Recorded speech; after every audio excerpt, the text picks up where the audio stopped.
Friends, வாங்க நம்ம இப்போ ஹெல்த்தியான முறையில் சிக்கன் கட்லெட் எப்படி பண்ணலான்றது பார்க்கலாம். நான் கொஞ்சமாக சிக்கன் வந்து வேக வச்சு எடுத்துக்கிட்டேன். ஒரு 5 பிரெட்டு எடுத்துக்கிட்டேன். 2 உருளைக்கிழங்கும் நான் வந்து வேக வச்சு எடுத்துக்கிட்டேன். ஒரு 3 பல்லாரி பொடியாக நறுக்கி எடுத்துக்கிட்டேன். கொஞ்சமாக மல்லிக்கீரையுமே நறுக்கி எடுத்துக்கிட்டேன். 3 பச்சை மிளகு எடுத்துக்கிட்டேன். இப்போ நம்ம வந்து பிரெட்டு வந்து நம்ம இந்த மாதிரி பொடியாக பண்ணிட்டு வந்துடலாம். மிக்சியில் போட்டு பொடியாக நீங்கள் இது பண்ணிக்கோங்க, அரைச்சிக்கோங்க. அப்புறமா அந்த சிக்கன் வந்து அதையும் இதே மாதிரி பிச்சு போட்டு நல்லா வந்து பொடியாக ஒரு அடி மட்டும் அடிச்சுக்கோங்க. இந்த மாதிரி வந்துடும். அப்புறமா எடுத்து வச்சுருந்த அந்த உருளைக்கிழங்கையும் தொலி எடுத்துக்கோங்க. எடுத்துகிட்டு இந்த மாதிரி மசிச்சுக்கோங்க.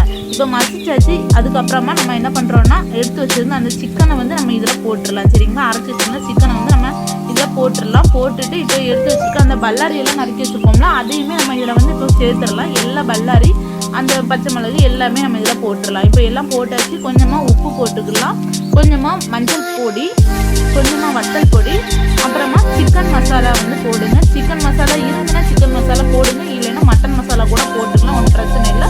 நல்லா பிசைஞ்சிக்கோங்க. சரிங்களா? நல்லா ஒரு மை போல் நல்லா பிசைஞ்சிக்கோங்க. இப்போ ஃபுல்லாக நம்ம வந்து இந்த மை மாதிரி நல்லா பிசைஞ்சாச்சு. இப்போமா ஒரு பவுலில் எடுத்து 3 முட்டை நம்ம எடுத்து வச்சுருக்கோம். அந்த 3 முட்டையை இந்த மாதிரி உடச்சி ஊற்றிக்கலாம். கொஞ்சமாக உப்பு, கொஞ்சமாக நல்ல மிளகு பொடி போட்டுக்கோங்க. போட்டுட்டு நல்லா இந்த மாதிரி அடிச்சுக்கோங்க. என்கிட்ட நல்ல மிளகு பொடி இல்லாதனால உப்பு மட்டும் போட்டுக்கிட்டு இந்த மாதிரி அடித்து வச்சுக்கோங்க.